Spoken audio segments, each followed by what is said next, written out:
Hello everybody, welcome to orchestratutor.com and I am Jen Mulhern. I'm here to show you the parts of the instrument. Now if you're a violinist, violist, cellist, or bassist, there's a lot of parts that these instruments have in common. They are all members of the string family, but there are some pieces that are unique to the instruments. So we'll talk about those as well. So let's start with some of the things that all of the string instruments share.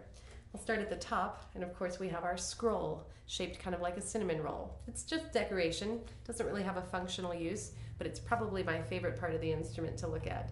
So we have the scroll, we have pegs. Pegs are used for tuning, and if you look, they actually poke through the inside of the peg box. So the pegs and the peg box are really the first end that the strings connect to. So the strings are wound around the pegs, and they really touch right underneath this top part, right at the nut. All right, doesn't look like a nut, certainly doesn't taste like one, but it keeps our strings hovered right above this black piece, which is called the fingerboard. And this is obviously where our fingers make contact with the instrument. So the nut keeps those strings hovered right above at just the right height until you get down to the bridge. And this is the second point of contact for your strings. The bridge is not glued in place, and it can scoot, it can fall even. So we kind of consider that we want to protect the bridge at all costs, and that it's probably one of the more fragile parts of the instrument. Okay, I'll take my violin here and demonstrate to you. The last place that the strings stop is called the tailpiece. The tailpiece is that rectangular shaped black object right at the bottom of the instrument. So at the top we have our pegs, and we use those for tuning very large amounts. If the weather shifts or if the humidity changes and your strings go way out of tune, it's usually due to the shrinking and swelling of the wood, which can help the peg unravel. So if we ever have to tune more than about a whole step, usually get your teacher to help, or maybe somebody in a violin shop can help you tune with the pegs. Most of the time, we look down to the tailpiece for the fine tuners, and those fine tuners are for smaller increments. So you've got your strings connected all the way from the peg box, over the nut, over the bridge, and into the tailpiece where they sort of sit. And finally, we have some parts at the end of the instrument. Now this is where they differ a bit. The violin and the viola will have a chin rest and an end button. However, the cello and the bass have an end pin.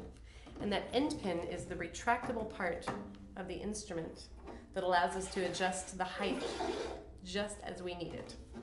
Now I've got my miniature cello here, of course, so it looks a little small on me, but there's some other parts that you'll see on the wood of the instrument, and these are some of the most beautiful features that I think make the string family so recognizable.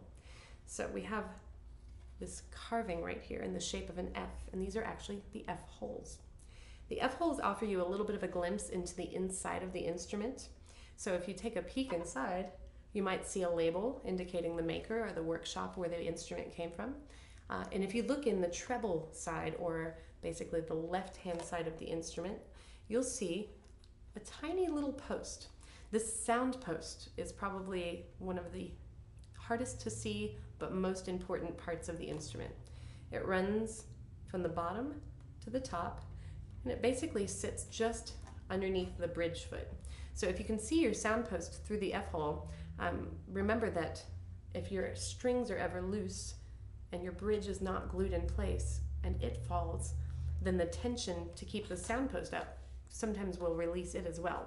So if you ever have a disaster where all of your strings come loose at once, you'll notice the bridge falls and sometimes even the sound post falls. And there's a special tool to reset that. So we have on the back of the instrument a neck. Some of the features are very similar to human body parts. We have the neck, the back. I do refer to these as the ribs, or they can be called the side of the instrument. It's made with a very thin wood. We have the front of the instrument where the F holes are. This is usually made of spruce, and the sides and back are usually made of maple, but that can vary a little bit depending on the quality of your instrument.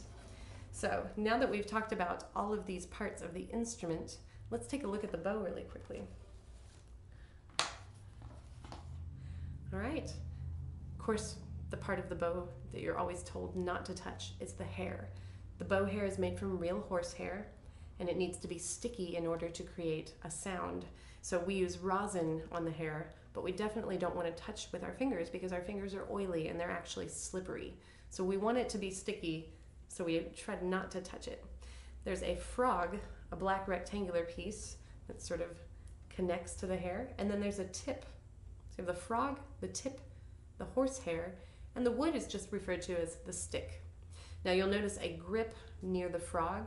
This is when we have our bow hold, kind of where our hand sits, and that's made of a leather thumb grip and some metal winding, or sometimes it can be whalebone. And finally, at the very end of the bow, near the frog, you have the end screw, and that's responsible for tightening and loosening the bow. All right, I think that's it for now. Thanks again for watching, and we'll see you next time.